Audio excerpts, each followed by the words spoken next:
we have some fourth test news that's broken this afternoon. Australian coach Andrew McDonald got before the media, and well, usually the team is announced Christmas Day by the team captain, Scope. Yep. But Andrew McDonald, well, I don't know if you're one of these families. Sometimes you get a gift that you get to unwrap on Christmas Eve rather than on the day. So some families have that thing. You get one gift you get to unwrap. Well, it's funny you say that.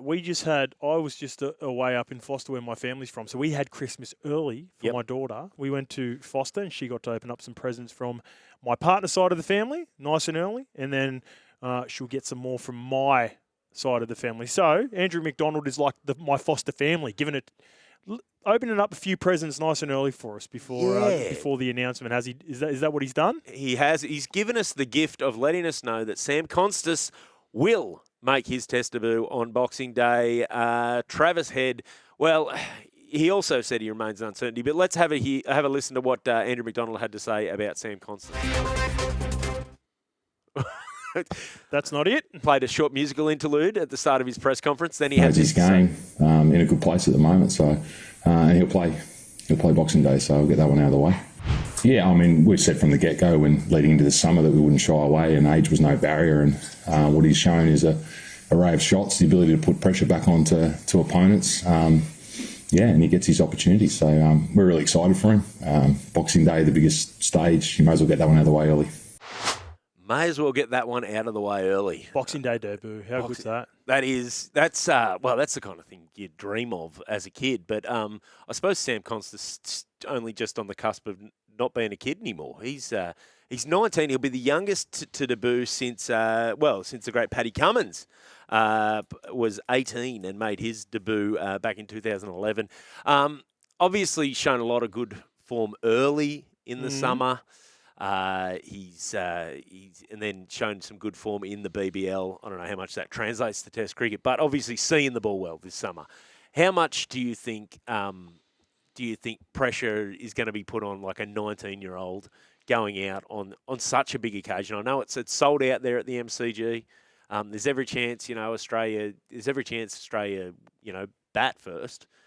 Whether they win the toss or lose the toss, they might be sent in. They might choose to bat first. But if they bat first, ball one, he's going to be out there, 90,000 fans. And we know that his batting partner, Usman Khawaja, doesn't seem to care if the debutant takes the first ball of a test match. So, I know modern athletes now, Scope, have got they've got a lot of sports psychology that goes on. They've got visualization, that sort of stuff. What sort of stuff would they be saying to a young athlete who's about to make such an auspicious debut? Well, at the start of the show, we talked about my man Usman Khawaja, and I guess a lot of the chat sort of leading into this or over the past year or so after the David Warner retirement is how long does Uzi have left? So I sort of feel sorry for McSweeney. We'll start off with McSweeney. He's been the guy that's had to make way. I don't think it's the end of McSweeney at all for the Australian team. He will play some part, I think, again in the future. But do you think this is more about getting Konstas in with a veteran like Usman Khawaja? Do you think there's, a lot of people have been chatting about, is this Uzi's last series here in Australia? Do you get him in with a veteran? He's a cool customer. He's very experienced. He's been through the roller coaster. He gets to open with Uzi in Boxing Day. The Boxing Day test is probably our biggest test here in Australia against India. They're on the front. They're starting to play better cricket. Do you think that's played a big part in this decision? More so, getting him in, getting an eye in with a guy like Usman, rather than potentially if Usman finishes up, and then you're going into the next series. Would it be the Ashes? So they go away to Sri Lanka. Would it be McSweeney and Konstas in the next Ashes?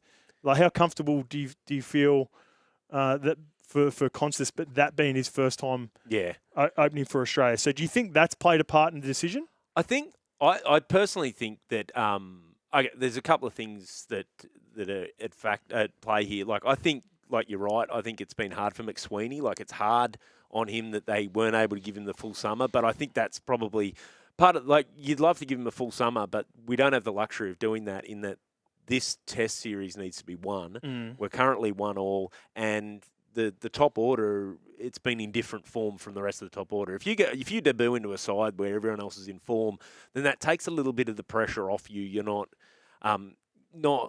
making significant runs early isn't as big a deal. Basically, you can paper over a lot of cracks when guys around you are in form, which I think has been part of the reason they can't afford to sort of keep McSweeney there at the moment. What about if Travis Head ends up?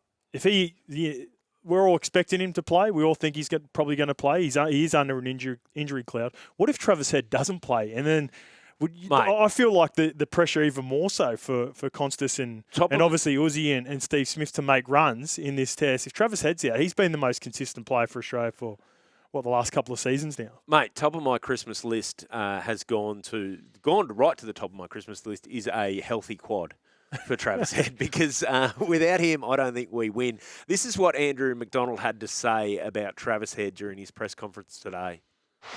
Yeah, really confident that he'll play. Has he got some things to work through? Yeah, he has. So that's what you would have seen. There's no concern at the moment. Has he been officially ticked off? I'm not sure. I didn't see the sort of back end of his training session there, but I'm pretty confident he'll play. I love it when coaches say they're not sure with the medical team when they throw that out. Yeah. It's in all sports. I'm not too sure. We haven't. Yeah, you 100% know whether he's playing or not. Like he does say that he's confident he'll play. So we're expecting Travis Head to play, but they play they're playing the games in the media. They're playing it against the Indian team as well. They're trying to add a little bit of doubt, but I don't think you make this move for Konstas as well if Travis Head's not in there. I think that puts too much pressure on the top order. I agree. If Travis Head's not playing. I agree 100%. You can't, I think that, and that's the thing, you need some stability in and around. I know there's been calls for Marnus should have been dropped or whatever.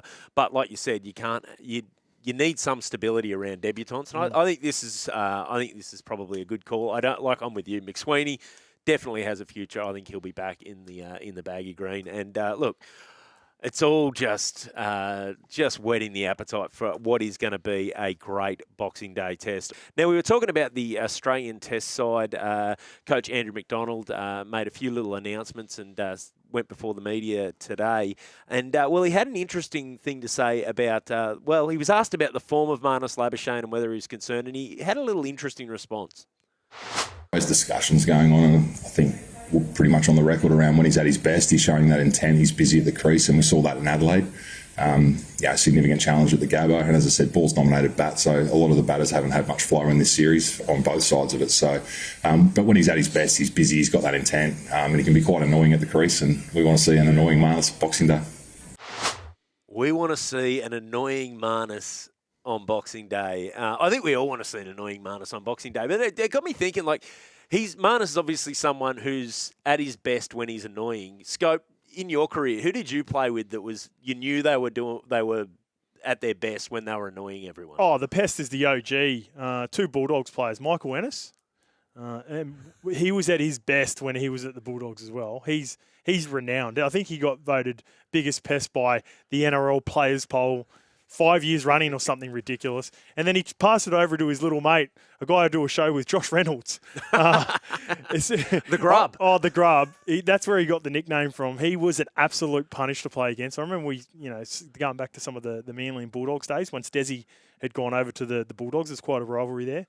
And the Grub into Kieran Foran the entire game, and he sort of would get under Fozzie's skin. He did a good job of getting under his skin. So those two guys stand out. Mate, both of those guys are guys I had when we were at Fox. I had a little bit of time you could isolate the referee mic, and if they were near the referee, they were always a good listen. Yeah. They were a bit of fun. Yeah, well, hopefully we hear a bit of, because Marnus has got a bit of that on the stump mic too. You can hear when he's getting involved. He is annoying. He's full of chirp. So hopefully we'll see that. Maybe we need to get Fletchy to wind him up again. Yeah. Yes. What, you're still here? Well, you can see more on the Joel and Fletch socials and catch us live on SEN Radio, you beautiful humans.